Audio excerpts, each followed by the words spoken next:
Welcome back. The best in baseball are now battling it out with the hopes of making it to the Fall Classic. Yeah, this morning our resident historian is stepping up to the plate to tell us more about Alaska's role in America's national pastime. Author Laurel Downing Bill joined us back on the couch for story time with Aunt Phil. Good morning, Laurel. Good morning, Megan and James.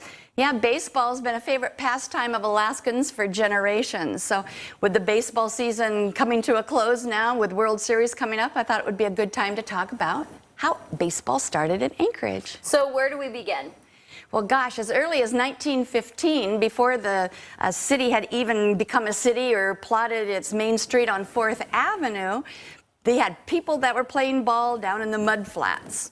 And then as early as 1916, we had a regulation baseball diamond down on the railroad yards. It was built by the bridge engineers and was about a little bit north of Ship Creek. So we now have our phones and internet and all this good stuff and radio. How did fans back in the day keep up with the action there? There was a press box with communication directly to the newspaper, so fans were provided with a play-by-play of the action going on. And competition was keen. And it wasn't just in Anchorage, also in Knik and Seward.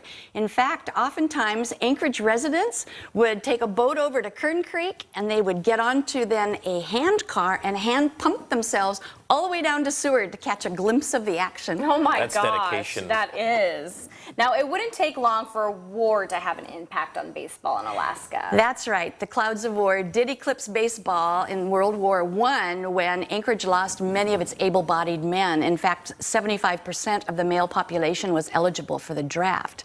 But the town did manage to get up enough players to play a 1918 game with the Masons versus the Elks. And it was a kind of lopsided game. The Masons took it 19-9, but they did manage to raise $57.60 for the American Red Cross benefit. It's probably a nice chunk of change back then, Yeah. right? Well worth it. So what or who would it take to really get the game going again?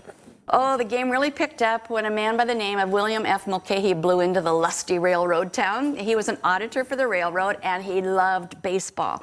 So he soon became the president of the Baseball League, as well as its secretary, treasurer, groundskeeper, and ticket taker.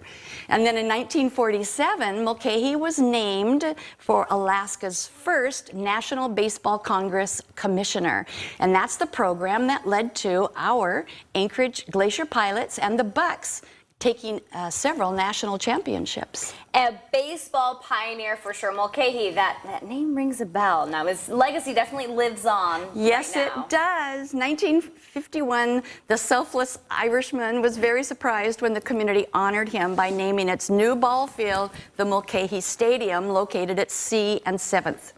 And that stadium seated 750 people, which was half again as big as the downtown stadium had been. And now eventually some big leaguers, I should say, would leave their mark in the last frontier. Some World Series champions even.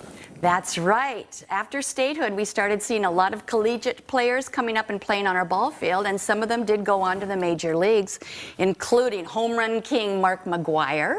You had that pitching phenom Randy Johnson, who was called the Big Unit, played for the Arizona Diamondbacks, as well as Hall of Famer Tom Seaver. So who knows what big leaguers we're going to be seeing in the future on our Mulcahy Stadium. But until the boys of summer return next year, we do have the World Series that we can look forward to keep our attention in baseball. Randy Johnson, he beat my Yankees back in 2001. Oh, man. I soon will not forget. We hold on to those losses just as much as you hold on to the wins. Some great stuff this morning, Laurel.